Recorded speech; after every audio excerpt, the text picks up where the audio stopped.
your moderator. The issues we will discuss today are at the forefront of the Africa Leaders Summit and also, importantly, vital to the health and success of democratic agendas across the world. We have much to discuss, and I know we are all looking forward to hearing about some of the exciting innovations and partnerships that African leaders, African citizens, and their societies have implemented to address complex security challenges. To discuss these issues, we have a very distinguished panel that requires no introduction, but I ask if you could please hold your applause until they have all been announced and come up to the stage. It is my high honor and privilege to present to you our host of the Peace and Security Governance Forum, Secretary of Defense Lloyd Austin. Hold your applause, please, until they're all, I know you want to applaud, but Secretary of State Anthony Blinken, Administrator Samantha Power, and I also want to welcome our distinguished guest, His Excellency President Felipe Nyusi, President of the Republic of Mozambique, His Excellency President Mohamed Bazoum, the President of the Republic of Niger, and His Excellency President Hassan Sheikh Mohamud, the President of the Federal Republic of Somalia, and also His Excellency the Right Honorable Chairperson of the African Union Commission, Musa Ahmed Faki. Please stand and extend a round of applause to welcome our speakers today. Thank you all.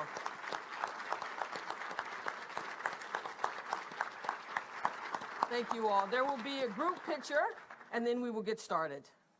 So maybe we can come in a little bit from your chairs. Yes, please. And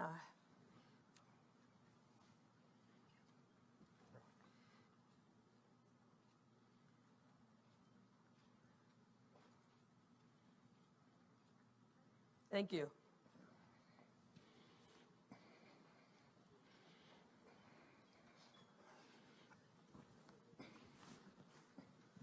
So let's begin.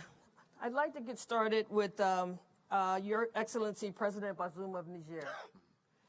Mr. President, we know that you have considered deeply the question, how is governance impacted by security?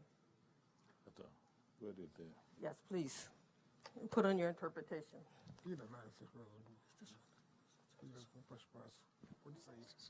This is for you. Yes, yours.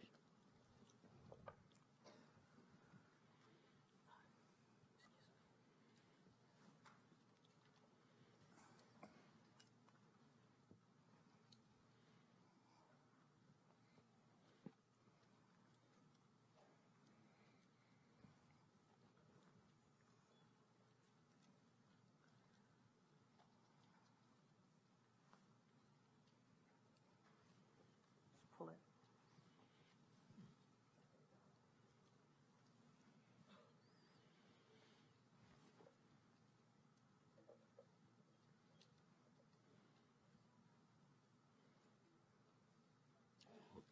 Okay? Yes? Yeah. Okay.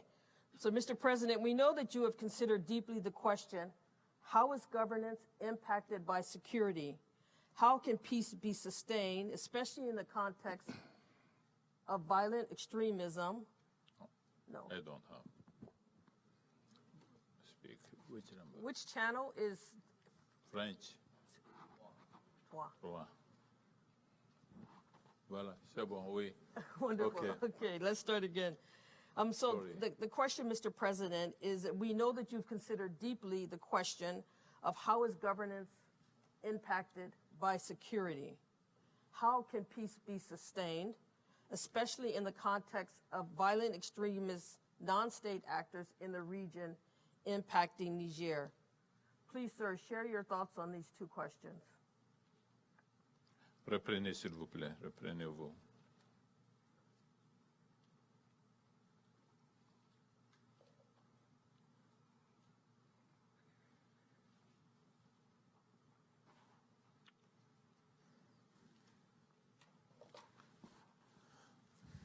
Merci, madame.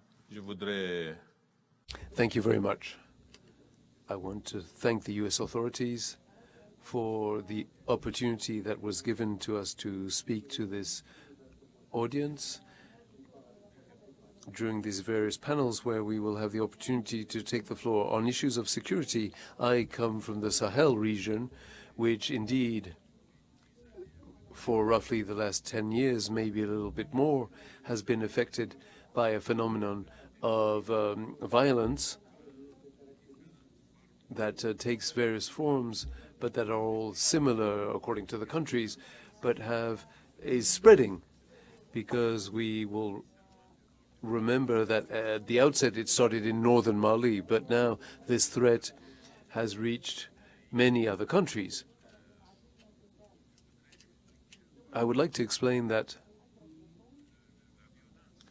the violence in Sahel stems from a combination of several factors. Some are structural and some are more temporary in nature. It's one of the most affected areas in the world, most affected by climate change, which has changed a way of life. The pastoral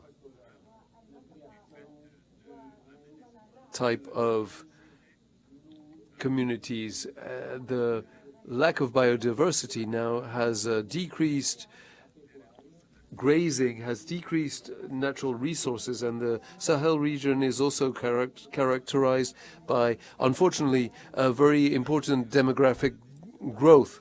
So there is less space for grazing, tension over natural resources at the agro-pastoral level, a tendency of the agriculturists, the farmers, to conquer new lands that were previously allocated to grazing, and another contrary trend of the ranchers, as the resources become in the north to become insufficient, to drift down towards the south. And this has created an ecosystem of tensions that is very specific to the area. I was speaking about demographic growth, and I link this to the lack of efficiency in the schooling systems that have not played their role to regulate the demographic growth as it occurred elsewhere in the world. Everywhere else in the world where child mortality was reduced, the rates of childbirth has also decreased, because schools played this role of regulator. Children goes to school, acquire knowledge, and find themselves open to new ideas, find jobs, and this is such that the society becomes more industrial and less rural, and certain practices, certain behaviors, these high rates of natality disappear. In the Sahel, it's true that the vaccination, the policies and prophylaxis against child diseases have reduced, but this wasn't followed or wasn't correlated to a phenomenon that occurred elsewhere in the world, where the demographic growth slowed down. But this demographic growth in our region is also an explanation to the tensions in the Sahel. In addition to all of this, you have to keep in mind that since around 2000, Algerian terrorist groups set up in northern Mali and developed a criminal economy, developed another ecosystem in the area, and it's on that backdrop, on that general backdrop, that there was the fall of the Gaddafi regime, and that many weapons circulated in the Sahel, and the terrorist groups that used to be based in their safe havens in northern Mali spread out in the south in that country. And then we saw the birth of the Boko Haram phenomenon, and those groups have become the monsters against which we now find ourselves fighting today. We in Niger, and to answer to your question, we have considered that this scourge, to face this scourge, we need to combine various actions. The first one is to promote, in spite of everything, and precisely for those reasons, because we have a challenge in front of us. It's to promote democracy, to promote the rule of law, to promote the respect of human rights. Despite our constraints, even if we reserve a greater means to our security, on a political level, this continues to be our goal. And we combine this with capacity building in our military. We have recruited more security forces, domestic security forces, and more armed forces. And we have created alliances around the Lake Chad, the multinational force with our partners from Chad, Cameroon, and Nigeria, and the G5 Sahel with our partners from the Sahel, Chad, Niger, Mali, Burkina, and Mauritania. We have also developed partnerships with our friends, the US government, the French government, the governments of European countries writ large, who have allowed us to strengthen capacity in our armed forces by insisting on training special forces that have skills that are adapted to the combat that we are carrying out today. And we had the possibility of acquiring equipment that allowed our armed forces to create the right conditions, to have the right relationship of force, to allow us to not be submerged, because the countries that have not created these conditions saw the institutions affected and were then affected by coups which disorganized those countries and put them in a situation where they are in even greater difficulties than they when the armed forces took advantage of the difficulties to face the terrorism to organize the coup against the democratic regimes. So we created the right conditions to give the military the right means on those bases, and we have continued to promote democracy and the rule of law. And in the field, as they are affected by the terrorist groups along our borders, we have set up an institution that we have called the High Authority for Peace Consolidation, that we gave the responsibility to create the conditions for a dialogue among communities, because the terrorists that have set up shop in that area are not trying to manage a state. They're not trying to create an administration. It's not their goals. They are outgrowths of ISIS and Al-Qaeda that are all organizations in the Middle East. To those issues, I think that you've given us a lot to think about. And especially your emphasis on the nexus between governance and countering violent extremism. So we will certainly return to this topic in the course of today's forum discussion, but thank you for making that strong point about how failures in governance, particularly coups d'etats, have contributed to the problems that your country has faced from violent extremism in the region. So now I'd like to turn to His Excellency Mohamud of the Federal Republic of Somalia. Mr. President, we know that you have recently assessed the security outlook in the Horn of Africa, considering climate shocks, humanitarian issues, conflict, and the threat of violent extremism. How are you reinvigorating the Somali security forces and proactively engaging with the U.S. and international partners to enable Somalia's long-term security? Please share your thoughts with us. Yeah. Thank you very much, Ndai. And the question is a very expansive question, which is very large, and we cannot deal with, but let me try. The Somalia has been in a very difficult situation for over 2 decades now, and there are a lot of lessons learned throughout. And in particular, half of this time, the last 15 years, these terrorist groups were in the arena. They were controlling almost the largest portion of Somalia, which is the rural Somalia. 70% of the population of Somalia is living in the rural area as a pastoralists or agro-pastoralists. This is the places where they were controlling Al-Shabaab, getting a lot of revenue, getting a lot of force, manpower, and getting a lot of space to increase their influence, not only in Somalia, but try to in the region as well. So the climate shocks has weakened the society. Poverty, a lack of appropriate food, lack of state services that were not reaching the place, all this put together, the communities become very weak and they become very liable to obey the evil actions of the terrorist groups. The composition of the terrorist groups, they are not one, but some of them are there because of that circumstances that has been created by the environmental shocks that were repeatedly taking place in Somalia in recent years.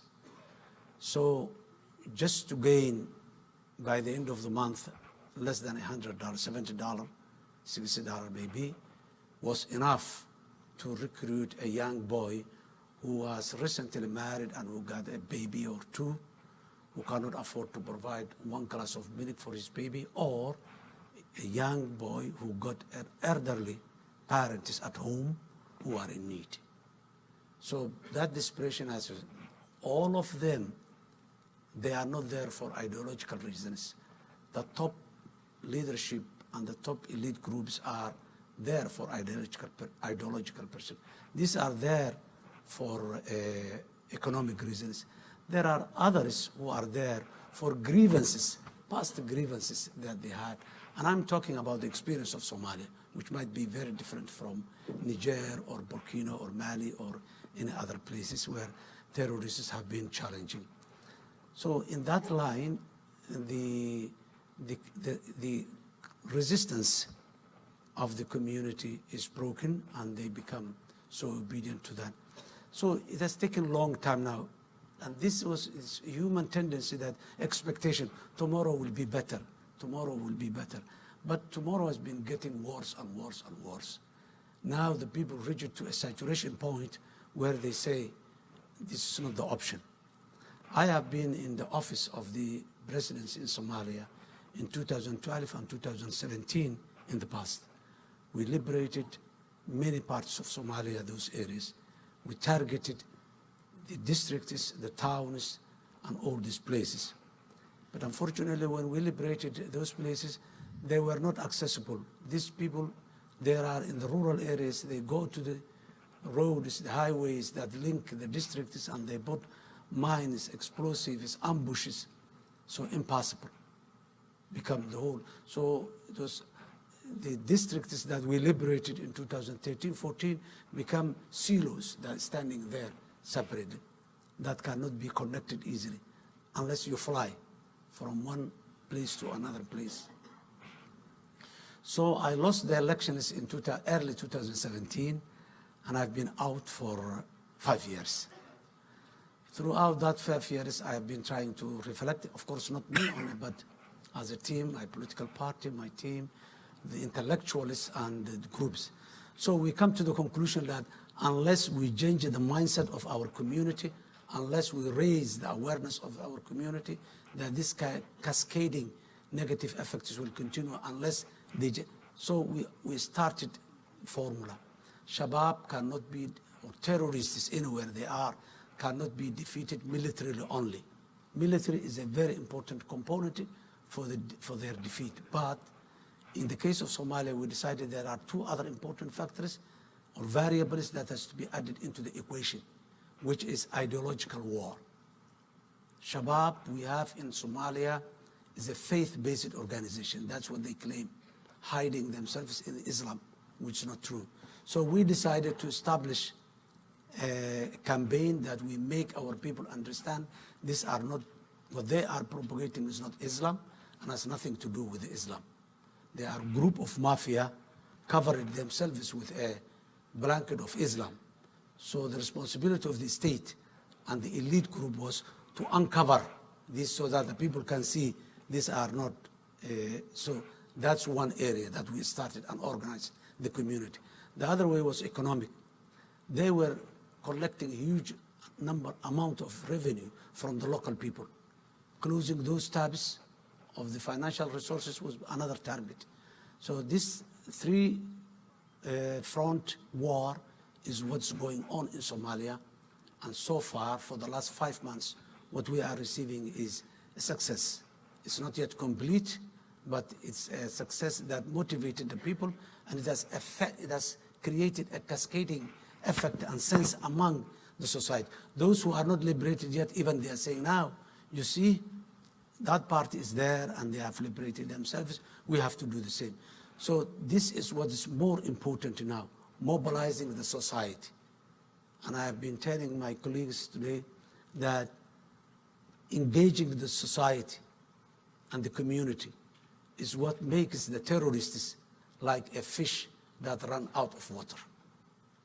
They cannot exist without the community.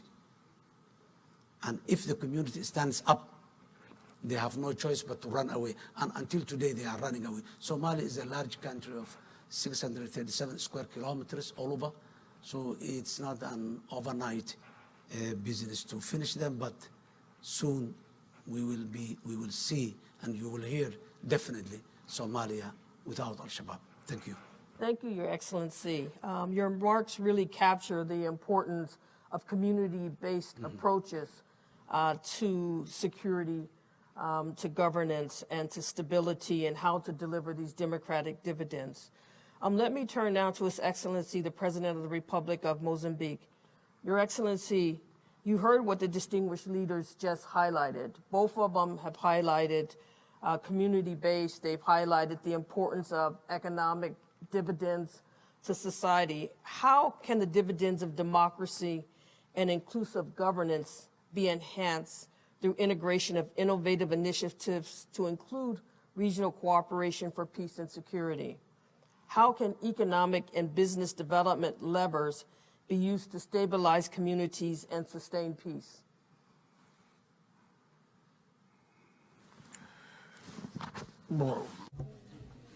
Thank you.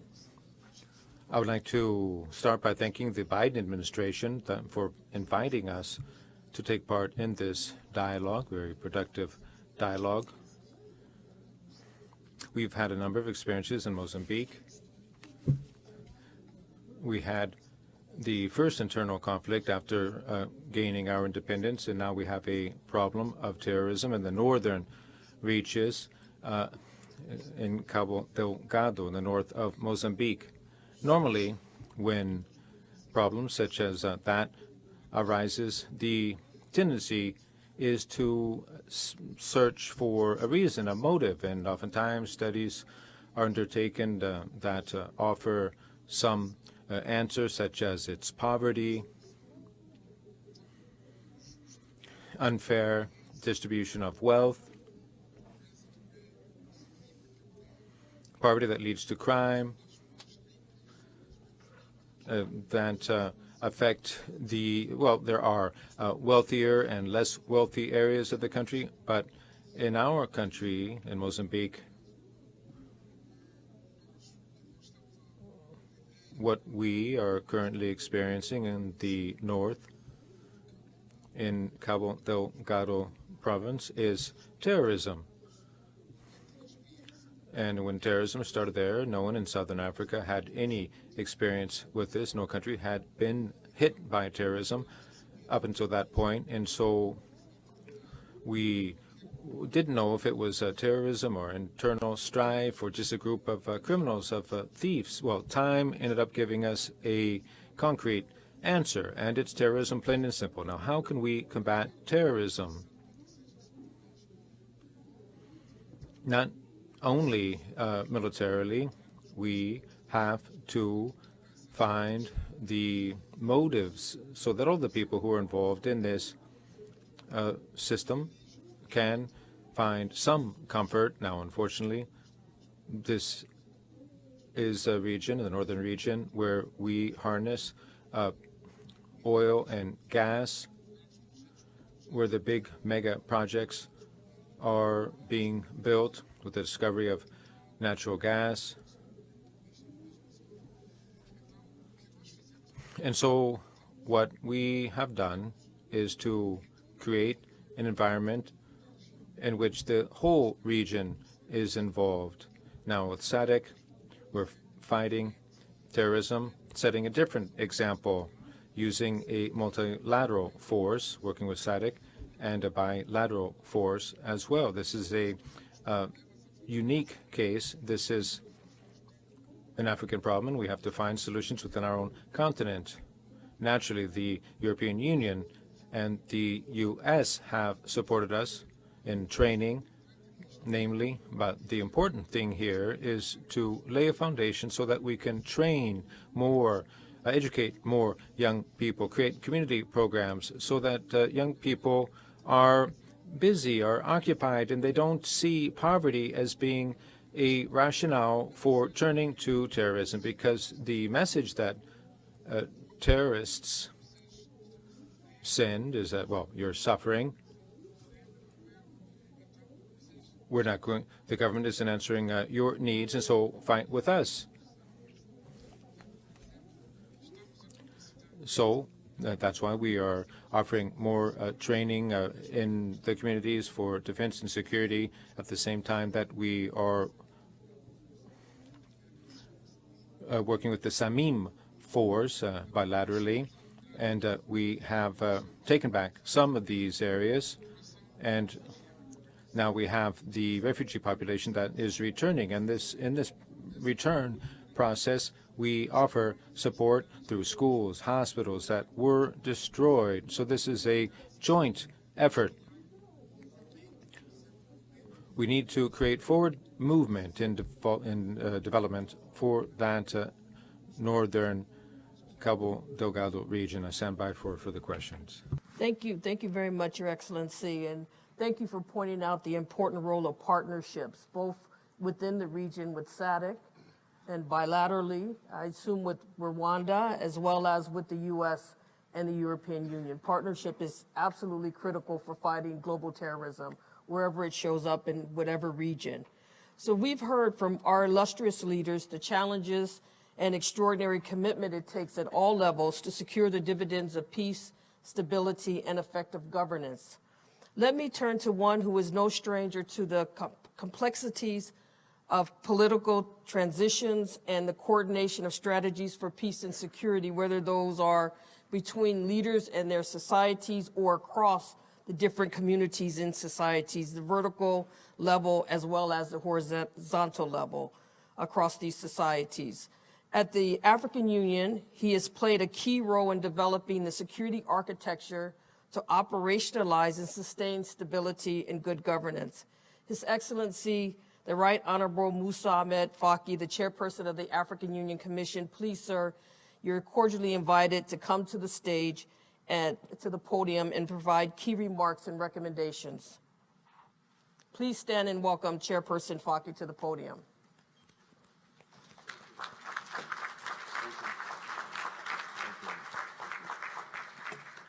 Thank you. Excellences, Monsieur le Chef d'État. Excellencies, heads of state and government, ministers, ladies and gentlemen. السيدات والسادة. I want to start by thanking the organizers of this meeting, my friends, Secretary of State Antony Blinken, Secretary, وزير الخارجية. My dear friend Samantha of Power, the USAID administrator,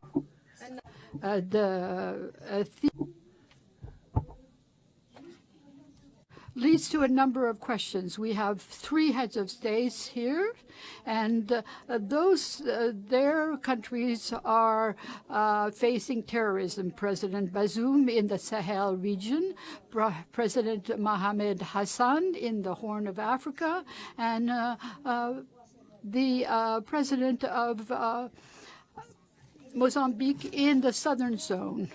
This leads to a lot of reflection. We have to talk about democracy, governance, and peace. And it is useful to start with one note. The establishment in Africa, peace and security architecture and an architecture for governance. In addition to the basic instrument for the African Union and the Constitution, the African system has become richer. You remember that there was the Declaration of Algiers and Lomé when it comes to the changes of government, and there was a chart of democracy and governance that was implemented in 2011. And recently, a few months ago, we established a Declaration of Accra, which led to an incredible summit of the African Union last May, on which dealt with terrorism and the efficient way of fighting anti-constitutional government changes. So we see in our country, 5 African countries have gone through non-constitutional changes. Chad, Mali, Burkina Faso, Sudan, and Guinea. That is a terrible record.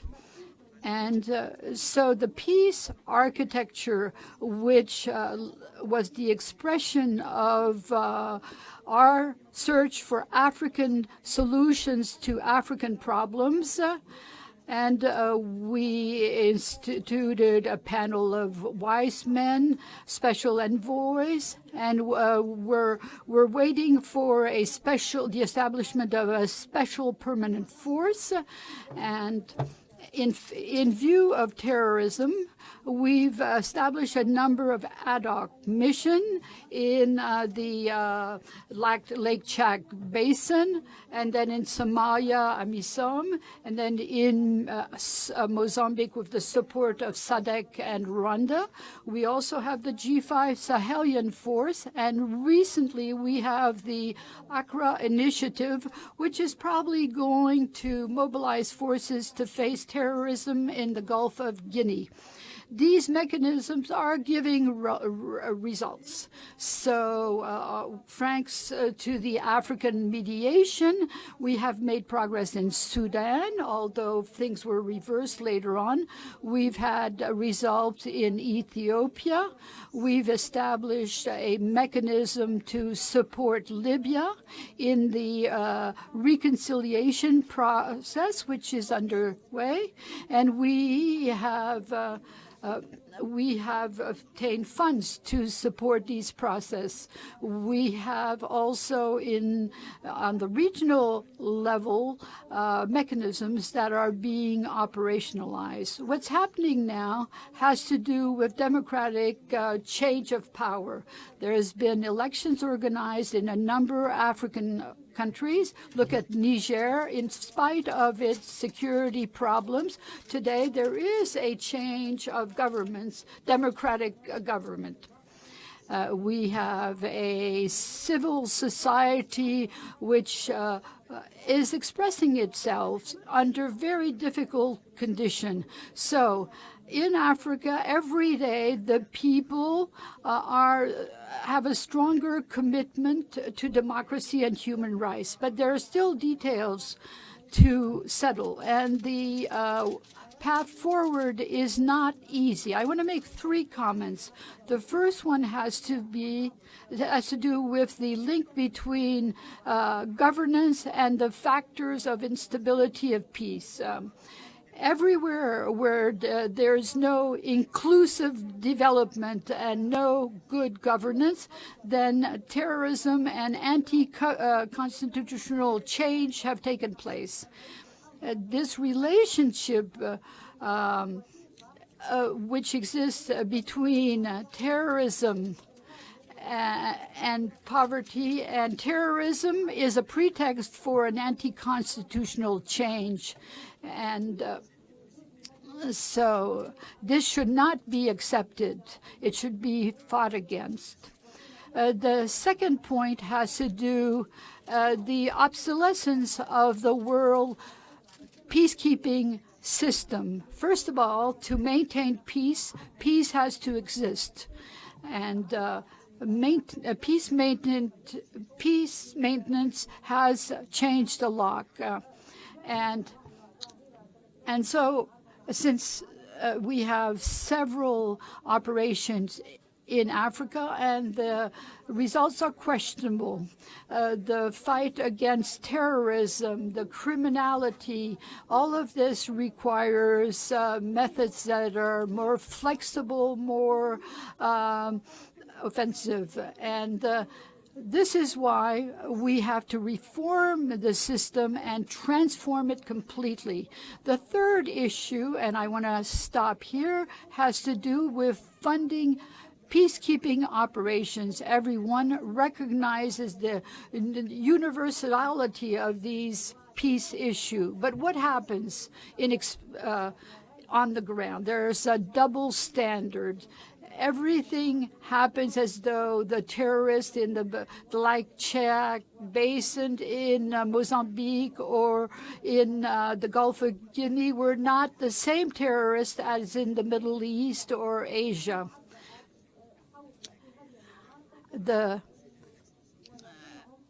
So no one is listening to the cries of Africa when it comes to the extension of this scourge.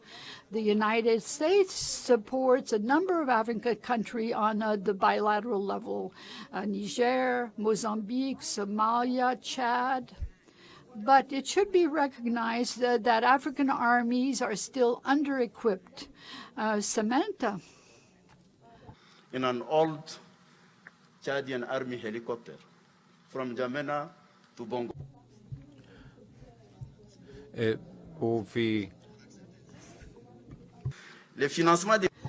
funding of African missions don't lead to anything. So that's the question. This double standard has disastrous consequences for Africa and therefore for peace in the world. To serve democracy in Africa, we must contribute to reestablishing peace and destroying this double standards, this double injustice in Africa. Before ending, I want to talk about the link between peace, security, good governance, and development. If our summit starts giving an answer to these questions, this summit will be a success. Our discussion today will have had a memorable scope, and I hope that this will be the case. Thank you very much.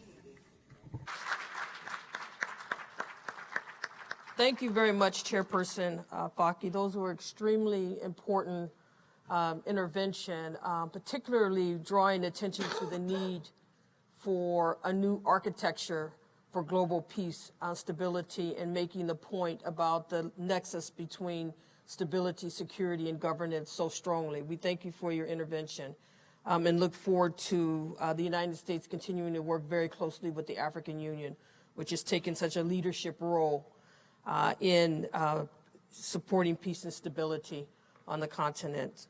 So now let's thank you all again, the illustrious leaders, for your comments. And I'd like to turn now to the cabinet secretaries and have them talk a little bit about partnership with Africa and what the United States is doing. And so let me start with Secretary Austin. First, on behalf of all the participants here and those who will be served by this dialogue, let me thank you for DOD's taking the initiative, working with State Department and USAID and the White House to organize this very important forum on governance, peace, and stability.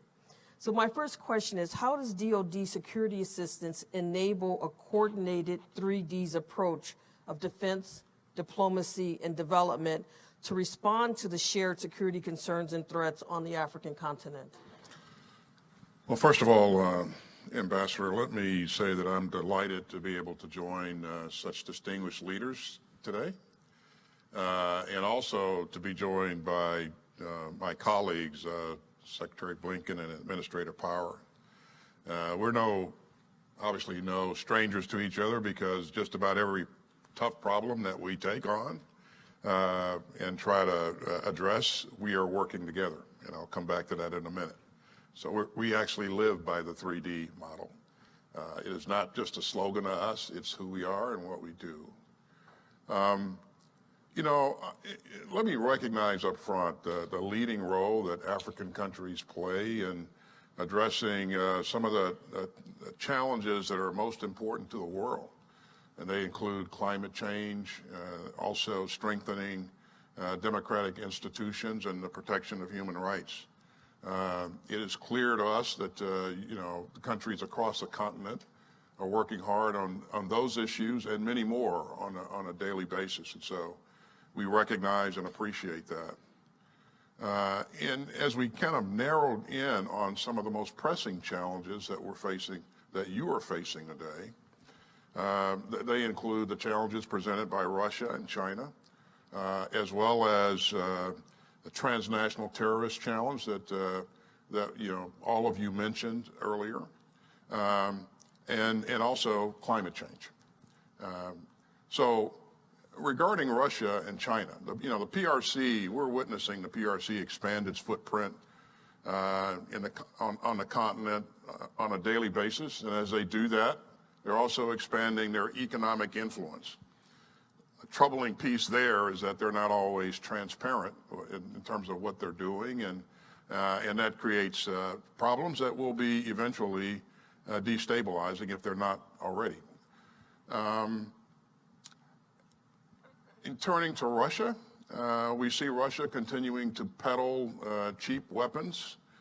Some of that was mentioned before by one of our senior leaders here. And also, we see Russia employing mercenaries across the continent, and that is destabilizing as well. And so the combination of those activities by those two new countries, I think that bears watching, and certainly I think their influence, again, can be destabilizing. We've already addressed the challenges in part presented by transnational terrorism. Let me applaud the work that's being done in each of the countries. I think you know that we have a small but persistent footprint in Somalia that's working with the president's forces there and doing a great job empowering his forces to address his most pressing issues. But all three countries are helping us, DOD, by allowing us to, base some soldiers or some military there in their countries, and so we appreciate that. We appreciate the help that you continue to provide us. As we approach things on the continent, it's the same way we approach things everywhere.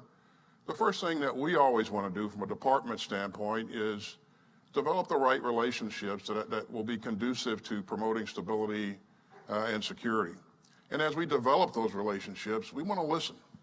We want to listen to what's important to the leaders in the region, in the specific countries, and we want to understand what's really important to you.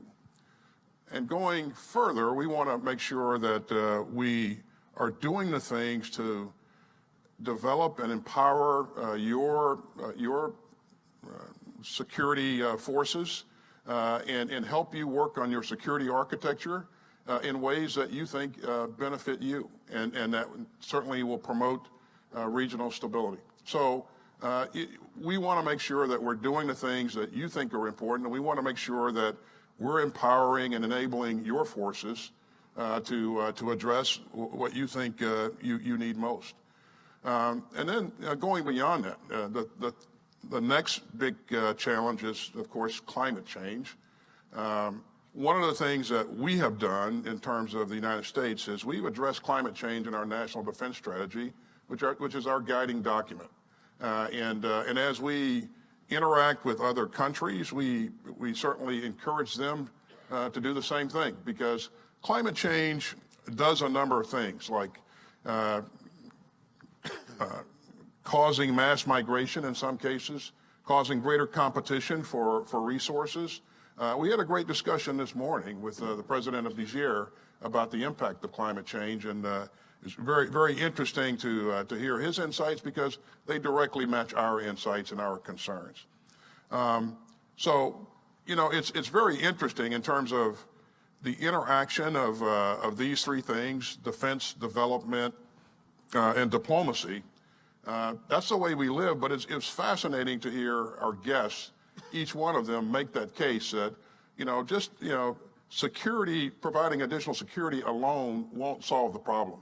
We really have to do the right things in terms of diplomacy and providing assistance and aid to create the long-standing conditions that we're looking for, the long-standing peace and stability that we're looking for.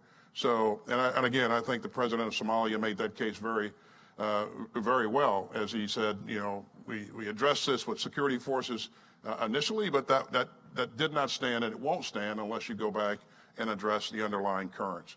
So, defense, in most cases, can set the conditions so that you know, we can Samantha can come in with the right capabilities to do the right things in terms of development, and clearly it enables Secretary Blinken to come in and do the right things in terms of diplomacy.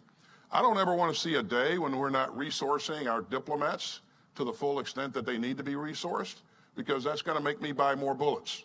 Because, you know, you can't solve every problem with a military solution, and certainly if you're not addressing the long-standing, long-term issues, whatever solution you put into place will not prevail. So this is a way of life for us, and we think it's a way that you have to do business, and it's certainly the approach we're taking on the continent. And I want to applaud all the leaders who are here who have embraced that concept as well. So. Thank you, sir. Thank you, Secretary Austin. And again, the organization of this forum and the leadership of DOD in making this happen is a real testament to that commitment to the continent and to the 3D approach. Secretary Blinken, you have been at the forefront at calling for a shift from reactive and often crisis-driven security approaches in Africa to collaborative and sustainable strategies. President Bazoum has discussed how Niger is confronting immediate and serious threats from terrorism, climate, and extreme poverty, while simultaneously safeguarding the long-term future of his country. Can you speak to the linkage between building and sustaining democratic institutions and good governance and realizing long-term peace and prosperity? What can be practically done through U.S. partnerships, sir? Thank you very, very much. And first, it's really an honor to share this platform with the three presidents and also with my friend, the Chairman Faki. They are each evidence of the difference that leadership can make in tackling these challenges. And really, I want to pick up from where Lloyd left off and also reflect on some of the things that I heard our colleagues say and that I took note of. Look, I think the link between actually having sustainable peace and sustainable opportunity and development, good governance, and institutions is very clear. The real question is how to get there, and how to get there in effect when, as our friend from Niger said, you're trying to do it while you're flying the plane at 60,000 feet. And you're trying to do it at a time when virtually all of the challenges we face are interconnected and unfortunately reinforcing each other. And you just heard Lloyd talk about this and others talk about this, whether it is the combination of climate, food insecurity, energy insecurity that in different ways drive migration, drive fights over resources, drive conflict. All of these things reinforcing each other. The challenge for governance is to be able to deal with them effectively in the moment, but at the same time, get the balance right so that we're also dedicating resources, time, and attention to trying to build a stronger foundation of good governance, of strong institutions, of development, not simply emergency humanitarian response. That's what makes peace sustainable. That's what makes opportunity real. So I think one of the things that we're driving at as we're thinking about this with our African colleagues is how do we do this more effectively in partnership with Africa? You heard the Secretary of Defense say this, the solutions that are made just in the United States are not likely to be sustainable. we're focused on listening to our partners. What are their needs? What are local requirements? How do we build together on that basis? That's one critically important thing, and it animates everything we're doing. Second, we're looking at making genuine investments because, again, a response to the immediate is necessary, but it is insufficient and it's not a long-term solution. We're dealing now with a massive food insecurity crisis. It's the product of a lot of things, as we all know. It's the product of climate change. It's the product of COVID. It's a product, unfortunately, of conflict, including Russia's aggression against Ukraine. And so we have an immediate emergency response, especially as we're looking at historic, alas, droughts in different places. We're looking at famine conditions in a number of countries, and the United States has been leading the way on that. But what I've heard time and again, especially talking to African colleagues, we brought together leaders from around the world back in May at the Security Council when we were in the presidency of the Security Council, and focused on food insecurity.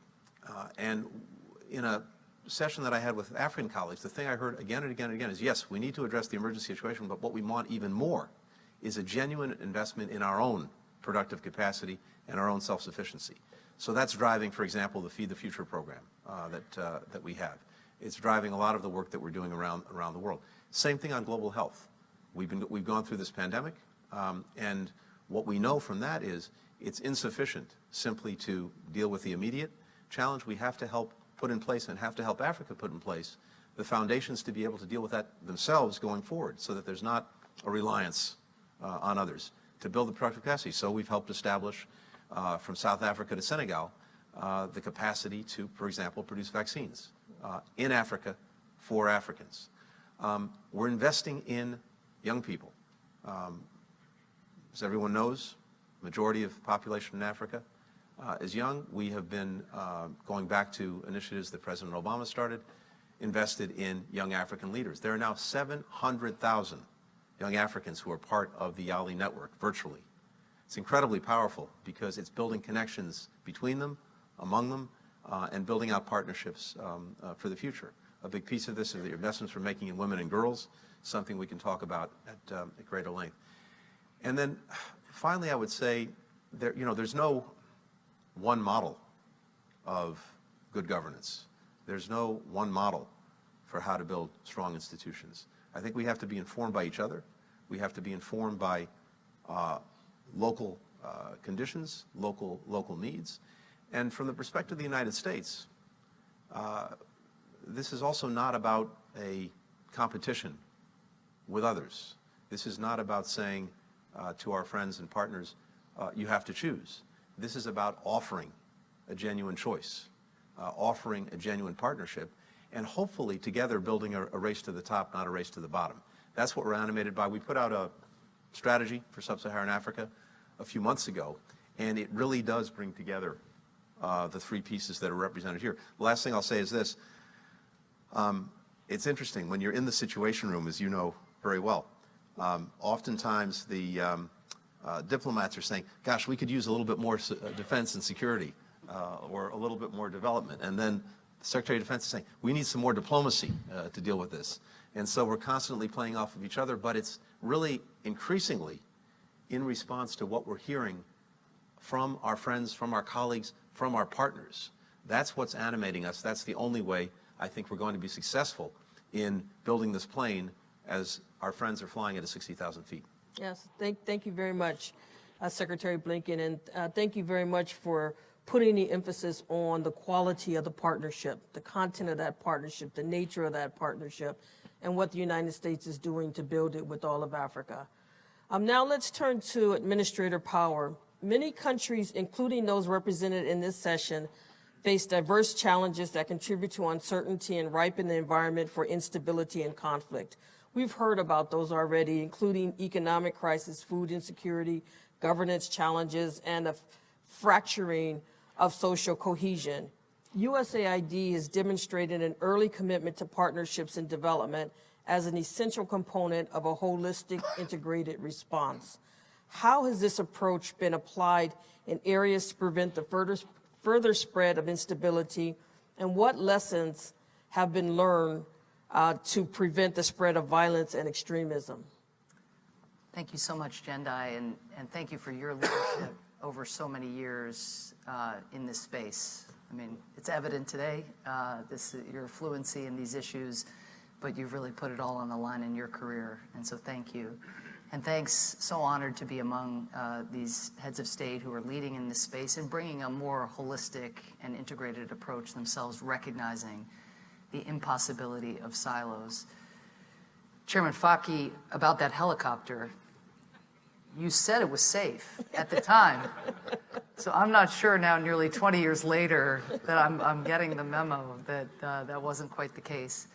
And just to underscore what Secretary Blinken, Secretary Austin have stressed, which is the inextricable links and the inextricability of these issues: development, diplomacy, defense. I often talk about it like a three-legged stool, where you can have economic opportunity, if you're lucky, and governance, you can aspire to those things.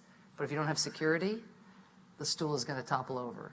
You can have security and hope for economic opportunity for all these young people on the continent, but if you don't have governance, it's going to make it very challenging to sustain security and economic gains over time. And so too, there absolutely has to be an economic dividend on security consolidation and on governance, when you have leaders in place who are trying to deliver for their people.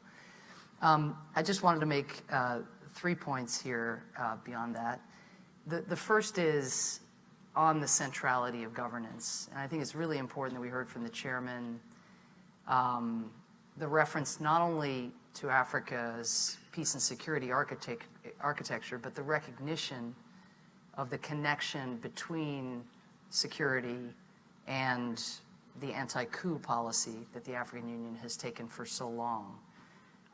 The recognition that norms and standards and justice in the wake of conflict or in the wake of atrocities, how important that is, how challenging it has been to deliver, but nonetheless that standard setting is so important from the UN, but also especially closer to home from the AU. So thank you for your leadership on that. It's so, so important. But when you think about the vicious cycle of the relationship between governance and security as it tends to play out.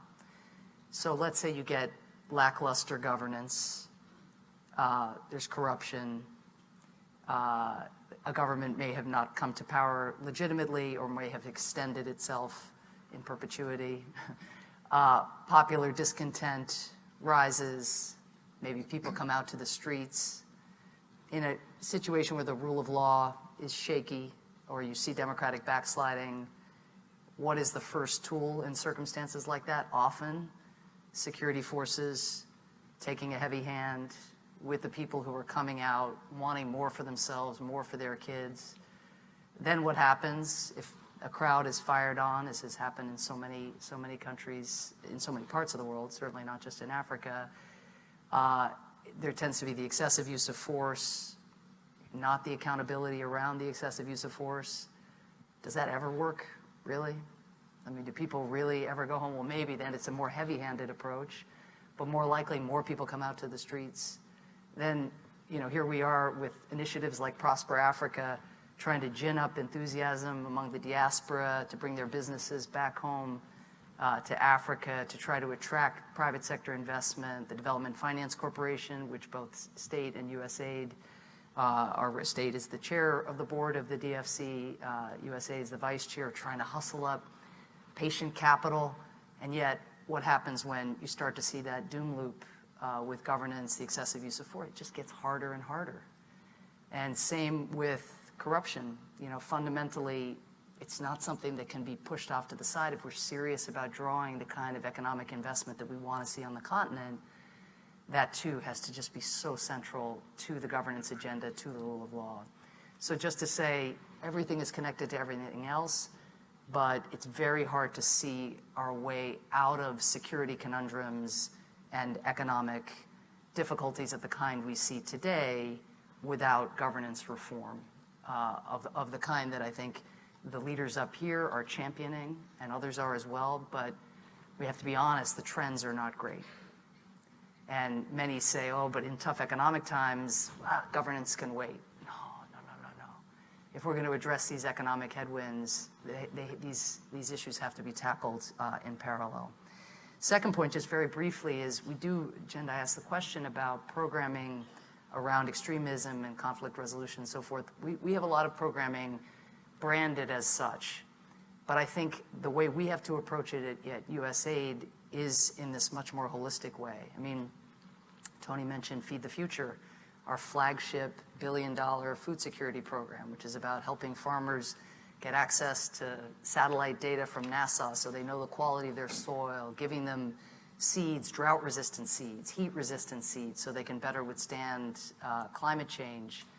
I mean, that's an investment in counter-extremism. Fundamentally, that's about livelihoods, that's about economic opportunity, it's about withstanding the effects of climate change. PEPFAR, flagship program, that's an investment fundamentally in preventing radicalization. Remember when life expectancy in so many countries was in mid-30s for some, in some communities? That was not, I remember actually DOD coming out and speaking about HIV/AIDS and the threat actually it posed to security because life was so short and so fleeting in those circumstances. So, and climate change programming. I mean, you cannot talk about any of the issues, and everybody has touched upon this in some way, but as these pastoralist livelihoods shrink and shrivel up, and we ask major questions now about the sustainability of that lifestyle in places where it has lived and thrived for millennia. Our efforts together to partner with you, following your lead to figure out what is the transition for those communities now, how do we bring that about? So it's just that we can't think about security programming and counter-extremism programming without thinking about the ecosystem, and President Bazoum mentioned the ecosystem of tension, but really it's the ecosystem of development that has to envelop communities that are grappling with these, really, really difficult circumstances right now in many cases, and that have so much dynamism and potential that just needs to be unlocked. Third and final point is just to end because I was just in Somalia visiting the president and his team not so long ago, a couple months ago, where again, the country is facing fifth straight failed rainy season, breaking all records, potentially heading into a sixth. This is the climate. And it's even to say shock anymore, I'm not sure.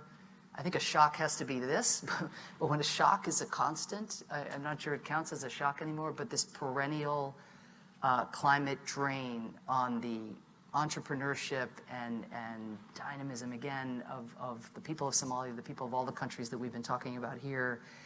And yet, against that very, very difficult backdrop, to see the security forces with Secretary Austin's team's support, to see the diplomacy that you have done, Mr. President, coming out and saying, we will be at peace first with our neighbors and with ourselves. We will be at peace with our neighbors and ourselves. I love that. And to have the Secretary's team backing that up, trying to coordinate donors who are going, as always, in a million directions, rather than necessarily, squaring up our investments with your needs, which is what we must be doing. But as you have launched these successful military operations, the point you make again and again, how critical it is to come in and make sure that there is livelihood support. What is stabilization? Yes, stabilization is security for sure, but it's again the 3 Ds, and it's those 3 legs of the stool. And so figuring out as a broader international community that wishes to see an end to radicalism and an end to Al-Shabaab and an end to the terrorist groups that are terrorizing so many innocents in these countries and beyond, it is going to take bringing all tools in the toolbox together at the right time and not missing opportunities like those that exist when the defense and the diplomacy come together. And so that is our need, is not only to do it ourselves with our resources, which we are doing, but to get other countries to see that this is an opening, and it can be proof of concept for how it can be done elsewhere. But we have to seize that opening. Thank you so much. Thank you, Administrator Power. Thank you very much for your engagement and your leadership of USAID. We know how much the men and women of USAID are doing on the ground in Africa. And they are often the first face of the U.S. policy and U.S. diplomacy and U.S. development, all of it. So thank you very much for your leadership. Now we have just about 10 minutes left, and I'm going to do something that it's dangerous, but I want to do it in terms of time management. I would like to give the leaders at least 1 minute each to reflect on anything that you think is necessary in terms of the partnership and the engagement that you just heard from your hosts, our cabinet secretaries. But please, just 1 minute or else I'm in trouble. So we'll start with President Nyusi. Nyusi, please. Bom, muito obrigado. Minuto. Eu tinha oferecido mais 5. Well, thank you very much. But what I would like to say at this moment is very important. We're evaluating that you need to invest for peace and for the involvement of everybody, invest in democracy. And we expect everything to happen for Africa and Europe at the right moment. And we need the investments and direct investments to our economy. And this investment, they have to touch human capital, which is essential for all countries and to develop men and women in our countries. And that's what I would like to add. I'm not far away from His Excellency the President, what he said, investing the human capital. Investing in peace is true, but investing the human capital is the best option. And this is a very serious challenge to Africa, particularly where the fiscal capability or the revenue capability is very limited.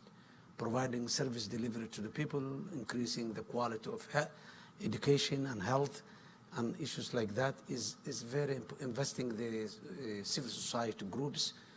These are the issues where changing the mindset of the society is the fundamental issue. That is the bottom, that if you push, so many things will change. And I think it is the people whom we need to concentrate. How do we change the mindset of the people? Thank you, sir. President Bazoum, please. Merci, madame. Moi, je n'aurais pas insisté plus que je ne l'ai fait sur la qualité de notre coopération militaire avec les États-Unis, s'agissant de l'insécurité qu'il faut encore renforcer. J'ai souligné 2 défis auxquels nous sommes confrontés, c'est celui du changement climatique. C'est une question qu'on ne peut pas traiter que dans le cadre d'une relation bilatérale avec un pays, fût-ce les États-Unis, qui ont de grandes capacités. Ces discussions que nous menons dans le cadre du débat. It's a conversation that we need to carry out in the international debate on climate change, how the US can intervene with all their might to ensure that countries such as ours that need to promote their agriculture because we have a lot of water resources can have access to the credit that will allow us truly to have a renewable energy in a sizable manner, and education in our countries. We need a general mobilization in order to promote education and fight against demographic growth. We need to teach young girls. Girls need to go to school, stay in school, so that this slippage that we have undergone of this huge demographic growth, which affects all our opportunity to ensure development in our country, to be able to confront that challenge. Thank you. President, and this has really been an excellent dialogue. Just to end with a couple of the highlights, the necessity of good governance to counter violent extremism, with an implication that the coup regimes will fail to deliver security and peace. Another one is that international partnership is key to support African security capability, with the implication that there's a requirement for innovation and an alignment with Africa's priorities. And then finally, inclusive development is a required ingredient for stability and can be accelerated by regional cooperation and strong quality international partnerships. Please join me in thanking the leaders and the secretaries for, again, such an outstanding dialogue. It is the middle of the dialogue because I know all of them have already been engaging. This now includes all of this forum, and then we'll continue to carry it forward. Thank you very much.